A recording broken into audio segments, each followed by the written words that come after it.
Hello, good evening! Another day, another vlog. So, andito tayo ngayon sa garage. Part 2 na to, pero yung part 1 natin, hindi pa rin natin na-upload. So, ayan, tayo ay mag-aayos ng ating pangbalikbayan box. No choice na tayo kasi kukunin na this week. Kaya, ayan, gabi na to, 8:39. So, si Via at yung papa niya nagbasa. So, medyo matagal ang basa nila, 1 hour mahigit yan. So, yun naman yung pagkakataon ko para mag-ayos para sa balikbayan box. Then, kahapon, nandito rin ako. So, hindi ko siya natapos. Paunti-unti kasi nilalagyan ko siya ng mga packing tape. Siyempre, dapat maayos din ang paglagay. Then, hinanap ko pa yung mga ilalagay. Kasi yung mga nilalagay namin sa balikbayan box, yung iba, medyo makalat na talaga dito. Nilalagay ko lang sa garage kasi si Habi, siya na yung bumili yung iba, kaya pasalamat na rin ako. Syempre nakatipid na rin. Pag may mga sale, so bumili siya para sa ating mga palalab sa Pinas. So, malaking bagay na yun sa akin, 'di ba? Kasi, ay, kanya-kanya kami dito. So, syempre, para sa family pa yung, kaya kami nagbabaling bayang box naman kasi, para naman pag nagbabakasyon kami, yung hindi na masyadong maraming dala, charot, pero marami pa rin dala. Alam mo naman tayo mga Pinay, hanggat kaya, sayang, di ba? Sayang po lang naman yung ating malita, tas binayaran natin, di ba? Lahat. Yung mga pwede nga, ano. So, ayan yung nilalagyan natin sa balikbayan box. Kaya nga, unti-unti natin yan binibili pag may mga sale. Siyempre ngayon, ang chocolate hindi sale. Nako, mahal na rin ang mga chocolate. So, siyempre, kaya lang, yung nakasanayan na natin, di ba? So, at least, happy tayo na ginagawa natin to para sa ating mga palalabs. Every year ako nagbabox. Before 4 ang pagbabox ko kasi nga mga gamit para sa bahay. So, sa totoo lang, wala pa akong bahay. Kumpleto na ako sa gamit. Charot. Kumpleto na tambak na ako ng mga gamit. Kaya nga nung natapos ng bahay, parang, kasi parang biglang nagkaroon ng mga gamit. Kasi before, 4 laging binabox ko. Pag may mga nagsisale ng mga gamit, binibili ko, nilalagay ko sa box. So, ayun, puro gamit sa bahay. Then, sa family, 2, ganon. So, ngayon, kahit papaano, alwan-alwan na lang, yung mga pasalubong na lang sa ating pamilya, kung wala na yung mga gamit, kasi kahit papaano kompleto na rin. So, nakakatuwa din yung ganon, yung paunti-unti akong kung nabili noon, kasi ano sila mga sale. Mali tayo sa sale, syempre. Kailangan economy tayo, charot. So, ayan, at least, yan. So, andito tayo ngayon. Magbabox tayo. Siyempre, i-vlog ko na rin. Kaya, tamang daldal tayo. Pakita ko yung mga nasimulan ko. Kahapon din ako ng gabi nagbox. Sa araw medyo busy tayo. Kasi tapos na yung ating back to reality na naman tayo. Wala na yung summer card. Panay gala. So, nakatambak yung mga gawain. Mix na. Gawain bahay. Para sa mga work at home natin. Di ba?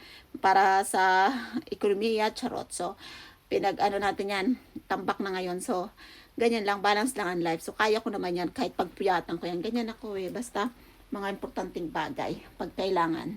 Okay, pero pag gala-gala din tayo. Di ba, balance lang, huwag naman na focus masyado kasi stress ang life kapag ganun ako. Di ba, sinong relate dyan? Iba na rin ngayon yung pag tumatanda na, charot. So, tara, dami ko ng daldal. Ipakita ko sa inyo yung inaano ko, box.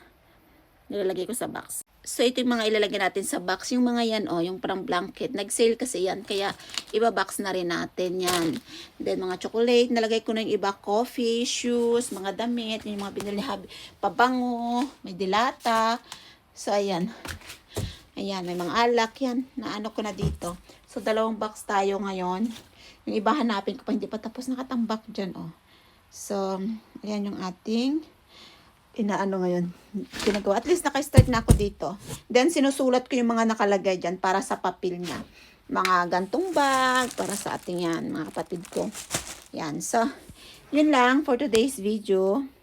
So, yan lang muna. Grabe, tingnan nyo, naka-jacket na ako, 'di ba? Taglamig na naman. 8, magna-9 na. Grabe, dati ang init. Ngayon, nagsisimula na. Nararamdaman ko na yung lamig. Kaya, kahapon naka-jacket din ako. Pag gabi siya. Kanina mainit naman. Kasi, lumabas kami kanina may taekwondo CV. Then, yun lang. Thank you for watching. Yan lang yung mga natin dito. Sinishare ko lang yung mga life dito abroad, as a family, as a housewife, as a mom life, and then garden life, lahat na, gala life. So, yan yung mga natin, content natin. Gusto ko lang din i-share. So, kaya kahit tayo na sa bahay, hawak natin yung oras natin as in, non-stop ang mga gawain. Pero at least, okay na rin. Pero minsan nakakapagod na rin. Minsan talaga, alam mo ba yun yung, nung daming gawain. Pero kasama yan sa life. Tsaka syempre pag nanay ka na, talagang marami tayong mga hindi pwedeng, ito, gaya na to, stop, kasi mamaya matutulog siya. Dati, nung wala pa ako anak, talagang pinagpupuyatan ko to. Alas 3, alas 4 dito ako, nung baby pa pala si Vit. Kasi 4 ang binabox ko noon. Tapos iyakin pa siya. Alas 2, alas 3, nandito ako. Kasi yan yung pagtulog siya, bumababa talaga ako. Grabe, kahit anong puyat. Ay, mas malala noon. At least kahit gaano, malaki-laki na siya. Yun, na-share ko na rin yung life dito. At least alwan-alwan na dati. Nako, maliit siya, iyakin siya. Pag alas 3, alas 4, tinatawag ako ni Habi na buti na lang pandemic noon. Talagang sa bahay lang kami, walang pasok si Habi. Kaya kahit magpuyat din siya, doon siya lang. Yung pag umiyak, tawagin ako kasi hindi niya rin mapatahan. So yan, nakwento ko na rin. So, yan, ang life na dito sa Sweden life, buhay, pamilya, and life abroad. Yun lang. Thank you for watching. Outfit check. Jacket na lang. Taglamig na naman. So, ayan. Bye. Thank you for watching.